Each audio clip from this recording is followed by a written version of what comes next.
تو سیاسی کوئی حل نکالنے کی کوشش کی جائے گی. ڈنڈے کے زور کے اوپر سب کچھ نہیں ہو سکے گا.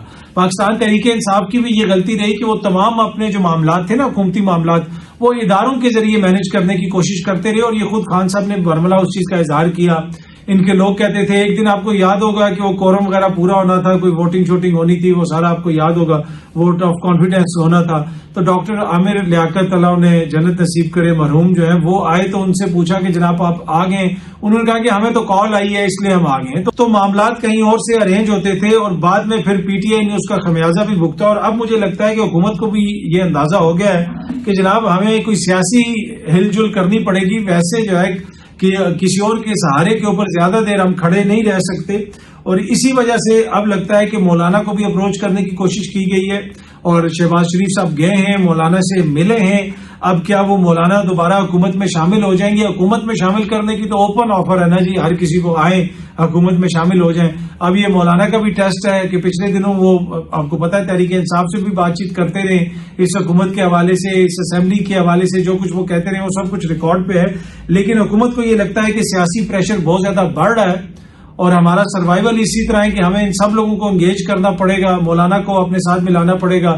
اگر اس موقع کے اوپر کوئی تحریک وغیرہ چل پڑی تو بڑی مشکل ہو جائے گی حکومت کے لیے. بجٹ کے بعد بہت زیادہ تنقید ہو رہی ہے, ہر کوئی کہہ رہا ہے جناب یہ سیلریڈ جو کلاس ہے ان کا ٹیکس بڑھا دیا گیا, یہاں پہ مہنگائی ہوگی, وہاں پہ مہنگائی ہوگی. عمران خان تو پہلے ہی جیل میں بیٹھے ہوئے کہہ رہے ہیں کہ جون جولائی کے بعد اس حکومت کے لیے چلنا ممکن نہیں ہو پائے گا. جس قسم کی مہنگائی ہوگی, اگر احتجاج ہوا, لوگ باہر نکلے, اس میں مولانا کی جماعت کا بڑا کلیدی کردار ہو سکتا ہے. تو اس وجہ سے کیا پریمپٹ کر کے حکومت جو ہے مولانا سے رابطے کر رہی ہے, مولانا کو اپنی طرف کرنا چاہتی ہے. پر جہاں پہ بجٹ کے حوالے سے پاکستان کی عوام, پاکستان کے بہت سارے جو معیشت کے ماہرین ہیں وہ تحفظات کا اظہار کر رہے ہیں, حکومت جو ہے اس کے اوپر تسلی کا اظہار کر رہی ہے. بہت سارے حکومتی شخصیات حکومت اس بجٹ کی جو ہے تعریفیں کر رہے ہیں. لیکن بڑی خبر یہ ہے کہ یہ وہ بجٹ جس کے اوپر عوام کو تحفظات ہیں, بہت سارے لوگوں کو تحفظات ہیں, پاکستانیوں کو تحفظات ہیں. آئی ایم ایف نے نئے مالی سال کے بجٹ پر اظہار اطمینان کیا ہے. یہ خبر ہے, یہ سامنے آپ پڑھ کے میں بھی آپ کو دوبارہ بھی سنا دیتا ہوں. آئی ایم ایف کا نئے مالی سال کے بجٹ پر اظہار اطمینان. تو آئی ایم ایف بڑا ہی مطمئن ہے. تو یہ ایک اچھی خبر ہے کہ جہاں پہ بہت سارے لوگ مطمئن نہیں ہیں پاکستان میں, آئی ایم ایف بھی حکومت کی طرح مطمئن ہے. تو بجٹ پہ دو ہی جو ہے پارٹیاں اس وقت مطمئن ہیں, یہ بڑے ہی مطمئن ہیں. ایک حکومت بڑی مطمئن ہے, دوسرے بجٹ کے اوپر آئی ایم ایف والے بڑے مطمئن ہیں. تو اب دیکھتے ہیں جناب اس بجٹ کا آگے جا کے کیا ہوتا ہے. جو اس کے حوالے سے خدشات کا اظہار کیا جا رہا ہے, ویسے خدشات وہ ایک ریالٹی بنتے ہیں یا نہیں بنتے, یا پھر جس طرح کی توقعات کا اظہار کیا جا رہا ہے حکومت کی طرف سے کہ اس کے نتیجے میں اکانومی میں بہتری آئے گی, تو وہ ہوتا ہے کیا ہوتا ہے اگلے چند مہینوں کے دوران چیزیں جو ہیں وہ کلیئر ہو جائیں گی. جی, عمران خان صاحب I-9 اسلام آباد میں جو مقدمہ تھا اس سے باعزت بری ہو گئے ہیں. اس کے ساتھ ساتھ شیخ رشید صاحب بھی باعزت بری ہو گئے ہیں, شاہ محمود قریشی صاحب بھی بری ہو گئے ہیں. جب بھی یہ مقدمات عدالتوں میں چلیں گے, ریکارڈ پیش کیا جائے گا, لوگ بری ہوتے جائیں گے کیونکہ ٹھوس شواہد موجود نہیں ہیں. آلدو کہ حکومت بار بار کہتی ہے کہ ہمارے پاس ہر قسم کے شواہد ہیں, تو بھائی پیش کریں, سزائیں دلوائیں.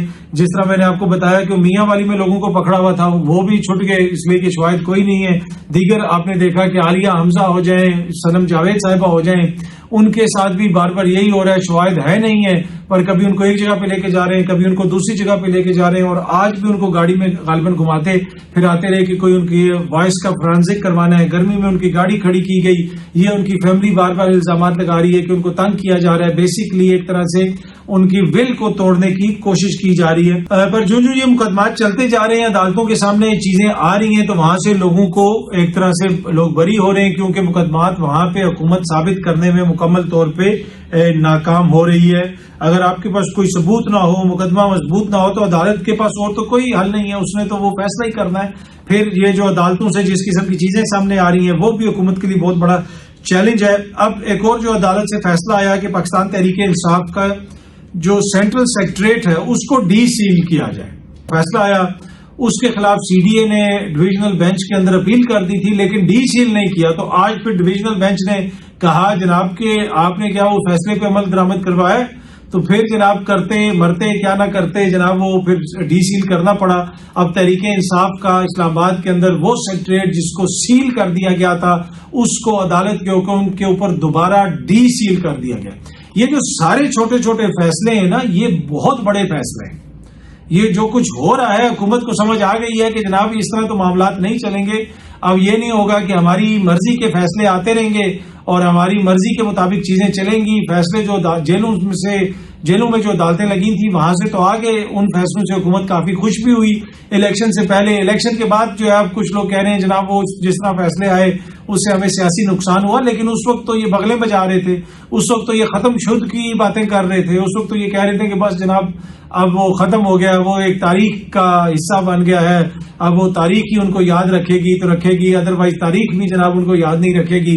اب وہ ہسٹری ہے ان کی، پاکستان کی سیاست میں اب کوئی کسی قسم کا کوئی کردار نہیں ہے، ان پہ پابندی لگ جائے گی اور ریڈ لائن لگ گئی ہے، یہ ہو گیا وہ ہو گیا. تو 8 فروری نے بہت کچھ چینج کیا. خیبر پختونخوا میں عمران خان کی حکومت بنی اور سینٹر کے اندر سب سے بڑی جماعت بن کے وہ ابھرے، اس صورت میں جب ان کے پاس انتخابی نشان بھی نہیں تھا. وہ معاملہ بھی اب آپ کو پتا ہے ریزرو سیٹس والا وہ بھی عدالت پہ چل رہا ہے. تو یہ ساری چیزیں بھانپ لی ہیں حکومت نے. حکومت آپ کو پتا ہے سیاستدانوں کی حکومت ہے، چیزوں کو تو وہ سمجھتے ہیں. انہوں نے یہ ساری چیزیں بھانپ لی ہیں اور ان کو اب اس چیز کا خدشہ ہے کہ اگر کوئی تحریک چلی تو اس کو سنبھالنا ممکن نہیں ہو پائے گا. لہٰذا بہت ضروری ہے کہ مولانا صاحب کو آن بورڈ لیا جائے. اب دیکھتے ہیں کہ مولانا صاحب کس کشتی میں سواری اختیار کرتے ہیں. وہ وزیر اعظم صاحب کی طرف جاتے ہیں یا جیل میں بیٹھے ہوئے عمران خان صاحب کی طرف جاتے ہیں. مولانا کا جو ٹریک ریکارڈ ہے سیاست کا وہ تو بڑا واضح ہے. وہ پاور کوریڈورز کی سیاست کرتے ہیں، وہ پاور کوریڈورز کے اندر ان کی سیاست جو ہے وہ صحیح طریقے سے ابھرتی ہے. تو اب کیا مولانا پہلی دفعہ ایک ایسا فیصلہ کریں گے کہ وہ حکومت میں نہیں جاتے اور اپوزیشن کے ساتھ رہتے ہیں؟ ایسا ہوگا یا نہیں ہوگا یہ آنے والے دنوں میں ہی پتہ چلے گا. پر اس حوالے سے جو بھی مزید تفصیلات آئیں گی ہماری کوشش ہوگی کہ آپ کو بھی اپ ٹو ڈیٹ رکھا جائے. بہت جلدی آپ سب دوستوں سے دوبارہ ملاقات ہوگی. Thank you very much.